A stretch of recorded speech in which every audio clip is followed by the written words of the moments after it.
शिक्षक साथियों नमस्कार। HRSP education and motivation YouTube channel पर एक बार फिर से स्वागत है आपका।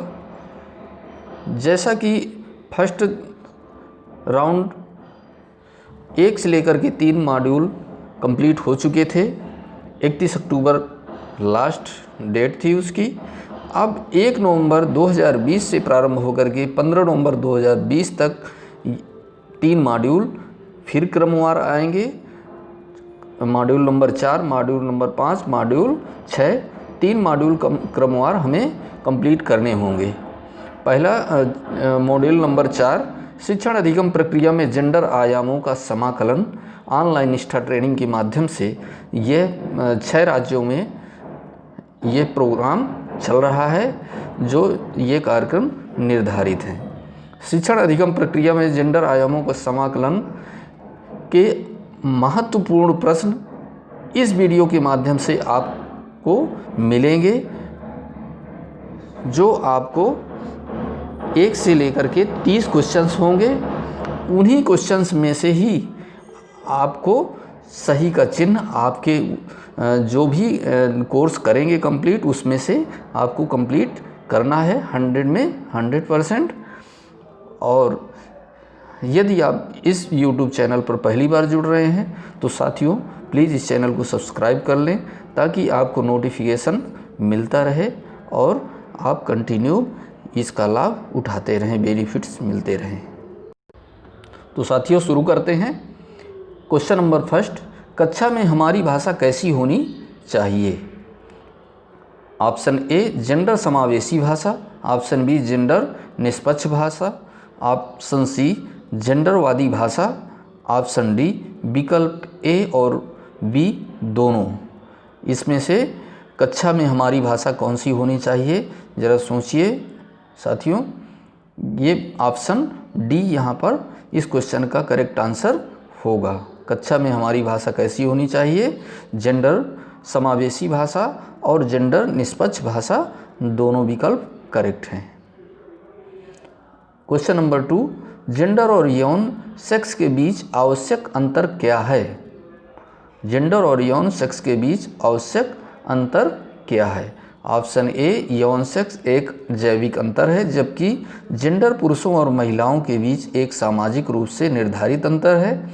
ऑप्शन बी जेंडर एक जैविक अंतर है, जबकि यौन सेक्स पुरुषों और महिलाओं के बीच सामाजिक रूप से निर्धारित अंतर है। ऑप्शन सी जेंडर और यौन सेक्स में कोई अंतर नहीं है। ऑप्शन डी इनमें से कोई नहीं है। अब देखते हैं साथियों, जेंडर और यौन सेक्स के बीच आवश्यक अंतर क्या है। ऑप्शन नंबर ए यौन सेक्स एक जैविक अंतर है, जबकि जेंडर पुरुषों और महिलाओं के बीच एक सामाजिक रूप से निर्धारित अंतर है। चलिए नेक्स्ट क्वेश्चन नंबर 3, जब किसी का जेंडर संदर्भ अज्ञात होता है तब उसे प्रायः क्या कहते हैं? जब किसी का जेंडर संदर्भ अज्ञात होता है तब उसे प्रायः पुरुषवाची संबोधन दिया जाता है, स्त्रीवाची संबोधन दिया जाता है, ट्रांसजेंडरवादी संबोधन दिया जाता है। ऑप्शन डी इनमें से कोई नहीं। ये महत्वपूर्ण पॉइंट है। पुरुषवाची संबोधन दिया जाता है जब किसी का जेंडर ज्ञात नहीं होता है। क्वेश्चन नंबर 4, जेंडर के बारे में निम्नलिखित में से क्या सही नहीं है? ऑप्शन ए जेंडर पुरुषों, महिलाओं और ट्रांसजेंडर के बीच जैविक अंतर को दर्शाता है। ऑप्शन बी जेंडर संबंध समय के साथ और लोगों के विभिन्न समूहों के बीच भिन्न होते हैं।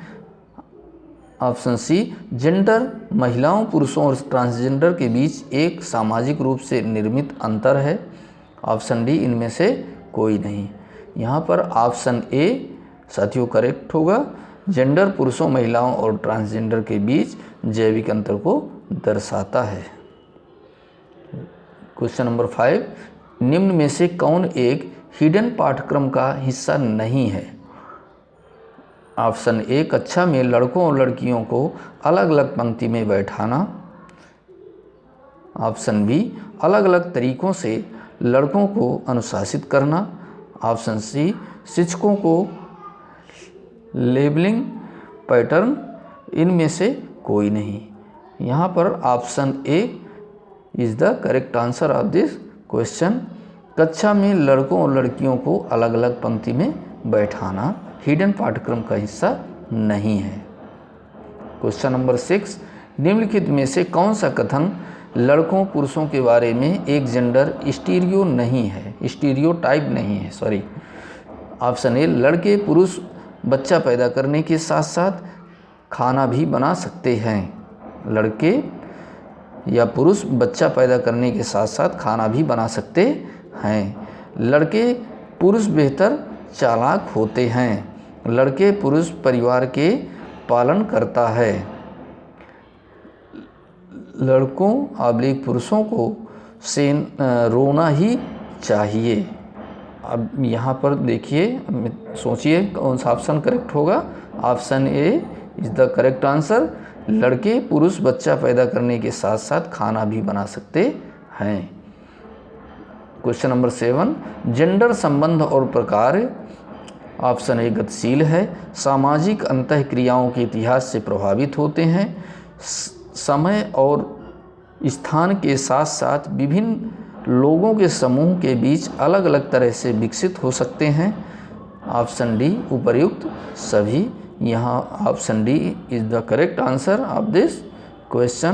क्वेश्चन नंबर 8, निम्नलिखित में से कौन सा गुण लड़कों और लड़कियों दोनों के लिए सही है। स्वतंत्रता, मेहनती, भावुक, डी उपर्युक्त सभी। यहाँ ऑप्शन डी करेक्ट आंसर है। हाउसवाइफ का जेंडर तटस्थ शब्द क्या होगा। House queen, home maker, home guard. Option D इनमें से कोई नहीं। हाउसवाइफ का जेंडर तटस्थ शब्द क्या होगा। Option B is the home maker. यह करेक्ट आंसर होगा। नेक्स्ट 10 नंबर क्वेश्चन, निम्नलिखित में से कौन सा कथन जेंडर मिथक नहीं है, पहचानें। लड़कों के लिए विज्ञान और तकनीक है। लड़के तर्कशील होते हैं, लड़कियां तर्कहीन होती हैं। लड़कों और लड़कियों के बीच जैविक अंतर उनकी संज्ञानात्मक क्षमताओं से संबंधित नहीं है। मेंस्ट्रुएशन के दौरान लड़कियों को रसोई में प्रवेश नहीं करना चाहिए। अब ये इसमें से कौन सा कथन जेंडर मिथक नहीं है, पहचाने। सोचिए मित्रों, ये option C is the correct answer. लड़कों और लड़कियों के बीच जैविक अंतर उनकी संज्ञानात्मक क्षमताओं से संबंधित नहीं है। क्वेश्चन नंबर 11, शिक्षक अपने स्वयं के समाजीकरण के परिणाम स्वरूप जेंडर पक्षपातपूर्ण रवैये को विकसित करते हैं।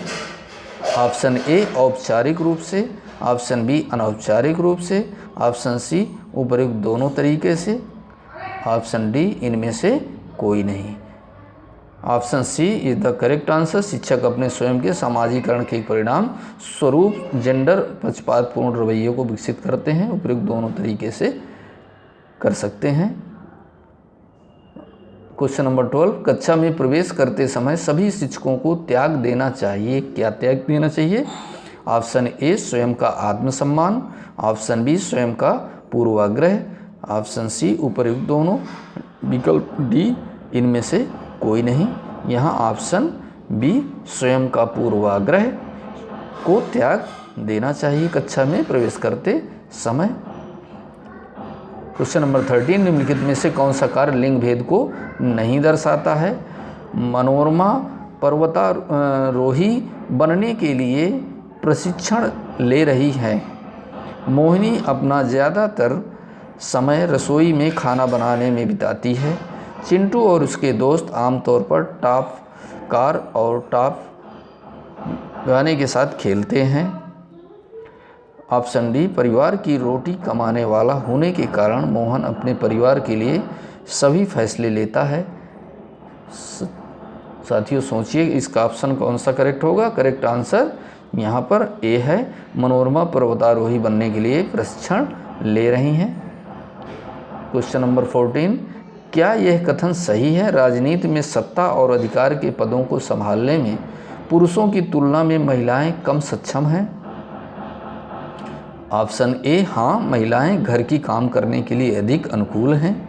ऑप्शन बी, हाँ ये भावनात्मक रूप से कमज़ोर हैं और निर्णय लेने में सक्षम नहीं हैं। ऑप्शन सी, नहीं वह सत्ता और अधिकार के पदों को संभालने में पुरुषों की तरह ही सक्षम हैं। ऑप्शन डी, हाँ महिलाओं को जैविक रूप से कमज़ोर यौन सेक्स माना जाता है।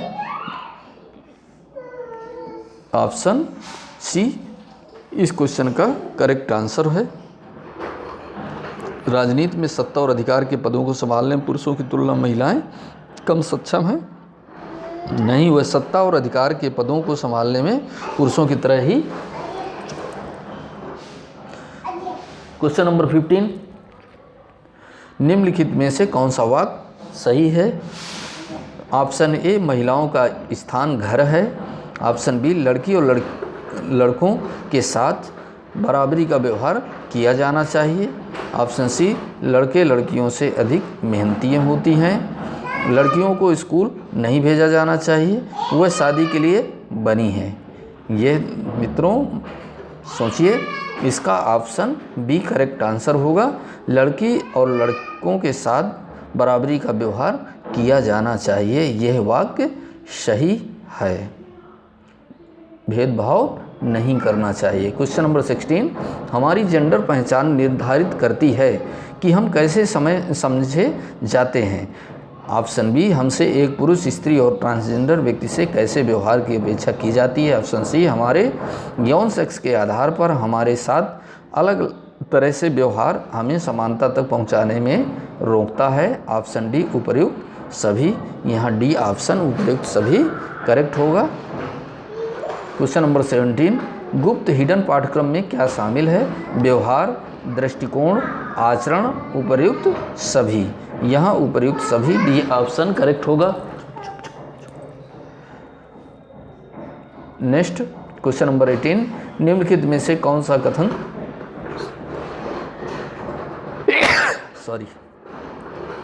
कौन सा कथन लड़कियों महिलाओं के बारे में एक जेंडर स्टीरियोटाइप नहीं है? ऑप्शन ए, लड़कियों महिलाओं के पास नेतृत्व कौशल है और वह किसी भी पेशे में उत्कृष्टता प्राप्त कर सकती हैं। ऑप्शन बी, लड़की और महिलाएं बातूनी होती हैं। ऑप्शन सी, लड़की आबलिक महिलाओं को पतली और सुंदर होना चाहिए। ऑप्शन डी, लड़कियां आबलिक महिलाएं खराब निर्णय लेने वाली होती हैं। अब यहाँ पर मित्रों अपना विवेक से सोचिए, ऑप्शन कौन सा करेक्ट होगा। यहाँ करेक्ट आंसर फर्स्ट होगा 18 नंबर का, लड़कियों और महिलाओं के पास नेतृत्व कौशल है और वह किसी भी पेशे में उत्कृष्टता प्राप्त कर सकती हैं। क्वेश्चन नंबर 19, पुरुषार्थ और स्त्रीत्व को संदर्भित करता है। पितृ सत्तात्मकता। ऑप्शन बी, लिंग भेद, जेंडर, यौन सेक्स। क्वेश्चन नंबर 19 का सी ऑप्शन करेक्ट होगा। 20 नंबर क्वेश्चन में नीचे दिए गए प्रश्नों में बताइए कि कौन सी रूढ़िबद्ध धारणाएं आमतौर पर पुरुष महिला या दोनों से जुड़ी हैं। भावुक होना, पुरुष स्त्री दोनों, ये रूढ़िवादिता के शिक्षक साथियों आपसे बता दूं कि ये रूढ़िवादी धारणाओं के आधार पर ये क्वेश्चन आगे पूछे जाएंगे जो रूढ़िवादी शब्द से जुड़ा हुआ है। तो पुरुषों में भावुक होना का गुण किस में होता है? पुरुषों में, स्त्री में, दोनों में। यहाँ पर स्त्रियों में भावुक होना, इमोशनल की प्रवृत्ति ज़्यादा होती है। निर्णय लेना पुरुषों में, स्त्रियों में, दोनों में। डिसीजन पावर किस में स्ट्रांग होता है? स्त्रियों में निर्णय लेने की क्षमता अधिक होती है। क्वेश्चन नंबर 22, शक्तिशाली कौन माने जाते हैं? पुरुष, स्त्री या दोनों? शिक्षक साथियों यहाँ पर पुरुष शक्तिशाली रूढ़िवादी शब्दों में जुड़ा हुआ है कि पुरुष माने जाते हैं। क्वेश्चन नंबर 23, सक्षम। भाई ऑप्शन ए पुरुष, ऑप्शन बी स्त्री, ऑप्शन सी दोनों। यहाँ पुरुष सक्षम माने गए हैं। Option A is the correct answer of this question. आश्रित पुरुष आश्रित होते हैं या स्त्री या दोनों? कौन सा करेक्ट आंसर होगा? स्त्री आश्रित होती हैं, डिपेंड होती हैं। क्वेश्चन नंबर 25, नीडर और बहादुर पुरुष स्त्री दोनों कौन होते हैं? अब आप सोचिए, पुरुष यहाँ पर नीडर और बहादुर होते हैं। ए नंबर ऑप्शन करेक्ट होगा। 26 नंबर, गपशपवादी कौन होता है? पुरुष स्त्री दोनों। यहाँ पे देखते हैं, यहाँ पुरुष option A is the correct answer. गपशपवादी के रूप में रूढ़िवादिता के उसमें माना गया है कि पुरुष गपशपवादी होते हैं। 27 नंबर क्वेश्चन, मुखिया पुरुष स्त्री दोनों। देखते हैं मुखिया किसको माना गया? पुरुष ही मुखिया माना गया है, क्योंकि रूढ़िवादिता से जुड़ा हुआ शब्द है। गृहस्थ पुरुष स्त्री दोनों। गृहस्थ आश्रम में स्त्रियों को या पुरुषों को या दोनों को माना गया है। यहाँ पर गृहस्थ में स्त्रियों को जोड़ा गया है। निर्णयकर्ता पुरुष स्त्री या दोनों। निर्णय लेने की क्षमता किस में होती है? पुरुषों में ज़्यादा होती है। Option A is the correct answer of 29 number question. 30 question number, कायर डरपोक। ए पुरुष, बी स्त्री, सी दोनों। यहाँ पर आपका बी ऑप्शन स्त्री को कायर के रूप में रूढ़िवादिता के शब्दकोश में माना गया है। तो साथियों, ये आपके 30 क्वेश्चंस अति महत्वपूर्ण प्रश्नोत्तरी हैं जो मॉड्यूल 4 पर से लिए गए हैं, और ये क्वेश्चन आपके बहुत ही ध्यानपूर्वक तैयार करने योग्य हैं। तो शिक्षक साथियों, अगर यह वीडियो आपको पसंद आया तो लाइक वीडियो के अंत में ज़रूर करिएगा। दोस्तों, अगर ये वीडियो पसंद आया हो तो प्लीज़ लाइक करें, और इस चैनल को अभी तक आपने अगर सब्सक्राइब नहीं किया है तो सब्सक्राइब कर लें, और इस वीडियो को ज़्यादा से ज़्यादा अपने फ्रेंड्स में शेयर करें, ताकि नए अपडेट्स जो भी इससे रिलेटेड वीडियोज़ आएंगे इस चैनल के माध्यम से आप तक पहुंचाने का पूरा प्रयास करेंगे। धन्यवाद।